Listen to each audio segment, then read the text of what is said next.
I wasn't kidding about what an honor I think it is to address the Jung Society. At one point in my life, my greatest desire was to become a Jungian analyst. And I had the good fortune of coming upon Jung very young. I was about 15 when a very precocious friend of mine brought Psychology and Alchemy in the Carrie F. Baines translation. I think it had just been brought out. And we were stunned, and we read it from cover to cover, and then went on to Mysterium Conjunctionis, Ion, the studies in the phenomenology of the self. I said to someone yesterday, we read all the books of Jung that the Jungians never read. They seem to stop up there toward the front of the line with the archetypes of the collective unconscious and the personality type. But to my mind, it was the late stuff that was fascinating. And I am slightly puzzled, and we were talking about it last night, at the distance between the Jungian community and the psychedelic community, because they seem to me, the unschooled observer, to be definitely sharing the same concerns, and strangely enough, they share much of the same history and geography. Basel was, of course, Jung's hometown. It was Albert Hoffman's hometown. Did one half of town know what the other half was doing? I'm not sure.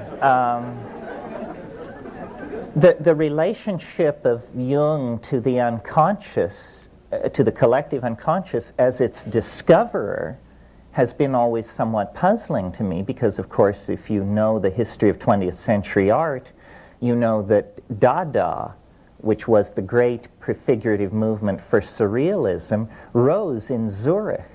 So, you know, we've got LSD, the schools of modern art that laid great stress on the irrational, and the great schools of psychology that extended the boundaries of the unconscious, all rattling around in these little Swiss towns. And it's interesting to imagine conversations or meetings that might have taken place when people slightly left their ordinary habits and wandered into bars they didn't know and drank with people they'd never met before. Because Jung provided maps of the unconscious, and at 16, when we were beginning to experiment with this, and let me stress, this was before the great social waves of LSD taking of the 1960s. Just preceding that, from about 1963 to 65, we were frantic for maps of the unconscious. And Freud was useless. I mean, the notion that the contents of the psychedelic experience could be reduced to what Freud called day residues and repressed sexual desire and stuff like that didn't wash. Within 10 minutes you could tell that was not a serviceable metaphor. Jung, on the other hand, offered a vast pantheon of gods and archetypes and psychic complexes forgotten or abandoned. I mean, I thought of Jung basically as what I call a noetic archaeologist, someone who goes with toothbrush and nut pick to dig away the detritus from the bones of vanished idea systems. And if any of you have ever read the works of Jung in the Bollingen set, you know that the richness of it is all in the footnotes. I mean, here was a man who raised the footnote to a high art and who was aware of a literature that nobody else, to my mind, seemed to know about.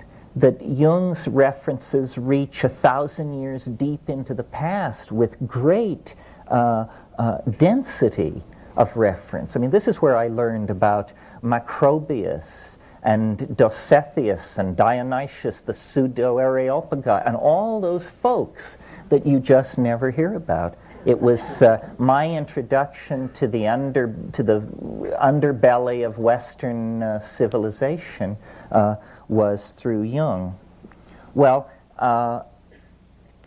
to my mind, and now I'll theme this in to today's theme, I think Maria mentioned that Jung did not have a lot to say about shamanism. He came to it late in his life, and he had already worked through the exegesis of the symbol systems of the European mind, and so he was sort of content to indicate shamanism as an area where more work was to be done.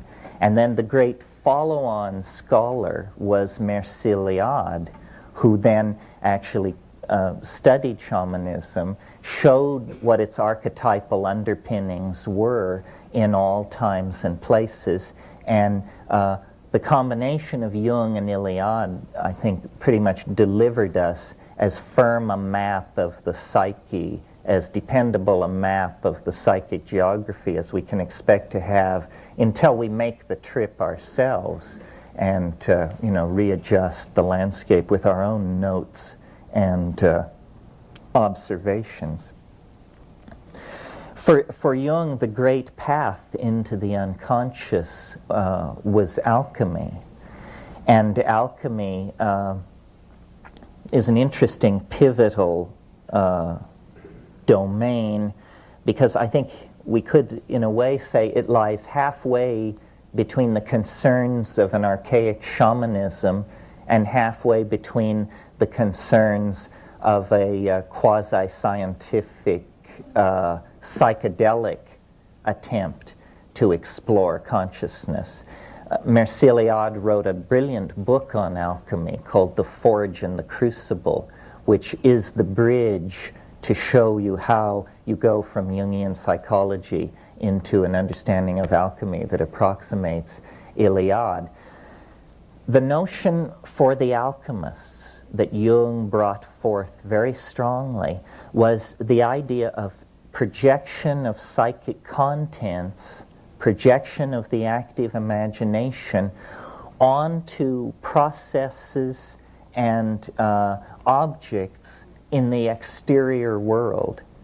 In the case of the alchemists, it was the swirling chemical processes in their alembics, in their alchemical vessels, that they projected the great round of the archetypes on to these chemical processes. They saw crystallization, sublimation, separation as statements about the contents of the psyche as much as statements about the exterior world, because for them the firm division between mind and matter, the firm ontological division between mind and matter that is built into Western thinking now, did not exist. That comes with René Descartes, with the invention of what's called the res extensa, the extended world, and the res verens, the interior world, which has no spatial extension. So for the alchemists, mind and matter were two terms whose mutual exclusivity could be blurred under certain circumstances, and the terms of one could migrate toward the other.